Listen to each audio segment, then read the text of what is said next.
Hello everybody, we're back here at Salute and I'm joined by the infamous Ronnie Renton. Hello Ronnie. Infamous, I like that, I'm going with infamous. Yeah, we're here at the Mantic stand because there is a wealth of things, a plethora, a cornucopia of cardboard and games for us to have a look at. And plastic. And one of the big ones is Halo. Yeah. So, Flashpoint, tell us a bit about it, what's going on here. Okay, so we're starting with, long lines, but we're starting with Spartan on Spartan. And we're going to teach people how to play war games with no tape measures and how to have fun while doing it. Well, that's the main thing. Yeah. Always have fun. There should be no wars in the war room. Correct. And genuinely, we've created something that's a real fun. You'll master it in the first turn. Within the first turn, you will know the core mechanics of the game. And then you're just going to keep discovering layer after layer after layer. And because it's built on the Dead Zone engine, we know that it's tournament ready. It's had 12 years of development. It is an absolutely super slick core system that's very then strongly themed with things like shields, the weapons, the terrain and everything else. So genuinely pop it out of the box and you're playing within 20 minutes. Happy days. Do you want to take me through a few actions then? We'll see exactly how the game plays out. Yeah, absolutely. So let's start with the first things. You get these things called command dice. And in a full game, you're going to have 4 Spartans per side. Team red, team blue. Red on blue action. And in the base game, you both have exactly the same 4. So you're going to have to blame the dice gods if you get beat because it's absolutely even. Yep. Your command dice allow you to do a little extra thing. So that would be throwing an extra dice into your dice pool. That one would be activating another guy. So one goes, another one follows up. That's an extra shot.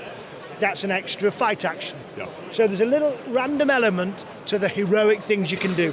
Yeah. So you'll know them at the beginning of the term so you can plan them in, but you can't, it just adds that extra shot from your good guy. I'm going to factor that in. They're not expecting it, what have you. Yeah. So once you've rolled those, you then start activating. You roll a dice to see who goes first, and whoever goes first activates one, and then it's alternate activation. Let's have a look at what am I going to do here. So we're going to say blue goes first because blue's Man City, and that's the best ever. So I'm going to start with that. Pretty sure that's incorrect. Okay, but we can argue about this. So Spartan Deadeye. This is this chap. He's the best shooter in the game. The Svezda's the heavy weapon. They've obviously set them up incorrectly. And they've set one up high. So if you come in and get a look at this stat line, we're going to start with the Svezda. They're going to start with the Deadeye. He moves 2-3. Now this is a really very, very complicated movement system. It takes a full degree to work it out. So I'm going to ask you, what do you think the 2 refers to? Is it squares or cubes? Oh, big brains on bread. Of course it is. So 2 and 3. 2 is a short action, which means you can do something else. 3 would be a full charge move action. If you end up in a square with someone at the end of your movement, you activate a free combat. Okay. But you cannot do anything else after a long action. But the Deadeye doesn't go running and fighting people, he shoots them. So he's going to go 1, 2. Very simple. Because he's only moved 2, he can now do a long action. So the next and most complicated bit, since you've mastered movement, is to do anything, you start with 3 dice. So if you're shooting, you use 3 dice. But don't roll them yet. If I'm defending, I would roll 3 dice. 3 dice. There we are. Yay. Even I can master this game. Right. But this guy should be down here, as should this. I'm now higher. So, well, you're higher because you're shooting, so you get an extra dice. Okay. If this guy was out in the open and you could see all of his figure and all of his base, you'd get 2 more dice. Oh. So the stat line never changes. You just get more dice in your dice pool, which means that by the first turn you're going, and there's only 4. Are you higher? Do you have a clear shot? Do you have a weapon that gives you a bump? Bump. So he's not in the open. We're not that crazy. They're not that silly. So, but you are higher. So you're going to roll 4 dice. And I'm going to roll 3 for this guy. Your stats, range stat, 3+. That's the most shocking dice rolling I've ever seen. I got a success in there, and I'm quite happy with that, Ronnie, because it's more than I normally get. You got 2 successes, and we're going to show all the best elements of the game because you actually rolled perfectly. So 3+ is your ranged attack. Yep. So you got 2 successes. Your gun has, it doesn't have the gun you wanted, bugger, but we'll pretend it has rapid fire, or rate of fire. Rate of fire allows you to re-roll a miss. Yes. No. Which is still a miss. Still a miss. Yeah, correct. Par for the course. Showing off the case. But you rolled an 8. And an 8 is exploding, which means you keep that success and roll and try and get another. And you rolled a 7. And because it's got optics, 7s explode for this guy because he's a killer. So he's got another 7. We've got an 8 train going, which is now a 7 train. Oh. And I didn't give you 1 extra dice for your optics, No. which is a 3. 3 is a success with the dead eye. So you've got 5 successes. I'm going to roll to survive on my survive stat, which will be 5+. How many dice am I going to roll? 3. 3 dice. There we are. Told you to be able to do it. And I've rolled a 4, a 3, and a 6, which isn't quite enough. Check the spoiler. It's 5+. He is 5+. So I've got 1. So this is going to hurt. Ouch. So what happens is I've got 1 success. You've got 5. My first one gets rid of 1 of your successes. So every success I roll gets rid of 1 of yours. Dead easy. The better I roll, the less effective your shot is, the better I've been at surviving. Okay? Then this is the first thing.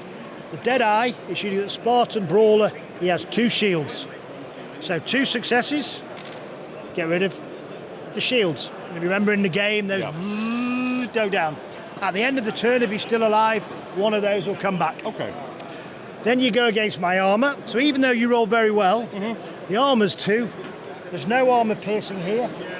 Ranged attack, armour piercing none. Oh, shame. I've got armour 2.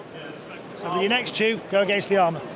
Okay, so Ping, ping. even though my sniper shot almost took your head off, armor and shields knock it all back, and he's still on his feet for at least this activation to take a turn back. And that's why the one strategy we tell at the base level, the first time you're playing, is concentrate your fire, because you took the 2 shields away. Yeah. If you had exactly the same roll again from your next guy, there's no shields now. So the first 2 go against the armour, the next 2 go through and do 2 wounds.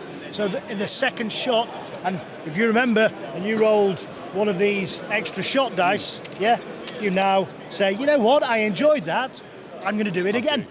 And so now we might be on 2 wounds. Now when this guy rolls in, suddenly I'm charging in, I get 2 dice. You're injured, I get an extra dice. Yeah. And it's all about stacking that dice pool in your favour. If you run across and pick up the gravity hammer, which should be out here somewhere, suddenly you're throwing an extra dice in your pool. So that is the core mechanics. That's your movement, that's your shooting, that's your combat, all about stacking your dice pool. In the full game, it's 4 on 4. You've got items scattered randomly, so every game's different. Your weapons, your big hard weapons, spawn. If you run through the square, it comes up into your hand. Gravity hammers, rifles, grenade launchers, all of that fun stuff is scarce. Randomizers comes up. And then there's tons of scenarios. So you've got Oddball, you've got Capture the Flag, you've got King of the Hill. King of the Hill, all in there. Slaughter, obviously, which is what we've been playing. You get victory points for killing. So there's between the scenery, the items, the weapon spawns. In the Spartan edition, you've got some upgraded cool characters with different weapons as well. And you just pick whichever 4 you want. You want to double up on the brawlers and go close combat, you pick 4. So like the movement, like everything, get playing, enjoying, recruit your friends, have good fun with it. You'll never, just to get bored with it, we'll release some new cool stuff. That's it, never get bored with it. So that's going to be a big one for people coming down to Salute to play, to have a taste of it. It's on pre-order at the moment. You've other bits and pieces, though, that we want to have a quick look at. So I see things like Kings of Wars here in abundance, including you're doing a giveaway for some lucky people in the lucky bags. Yeah, so we are, I'm going to grab one of those. Joaquin, throw me one of those.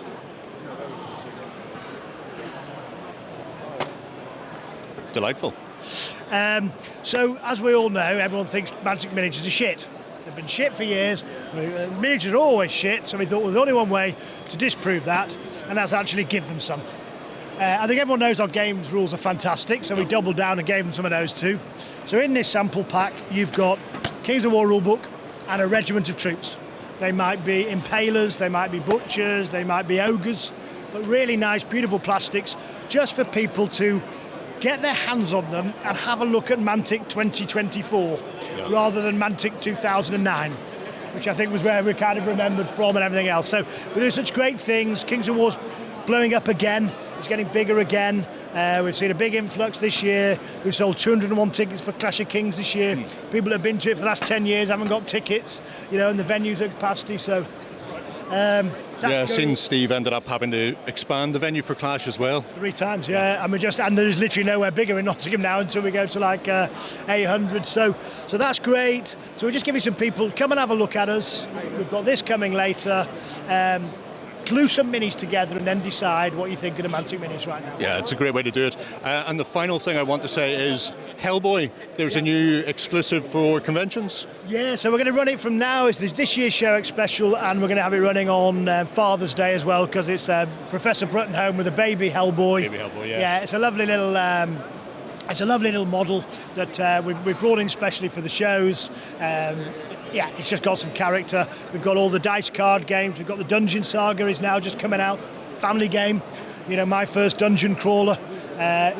Went to Kickstarter back in December. Retail edition comes out in a couple of months. Next month, May.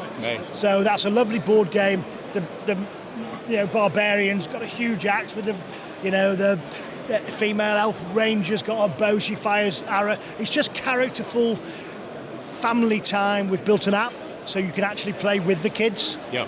Each room, as you tap it, unveils what's in the room, and so the adventure, you can go through it. 40 adventures in the series, so exciting stuff. Tons of things going on. Sci-Fi coming up, first hard plastics next month with no, outside of Kickstarter. Matt Sedan and Asterian, so.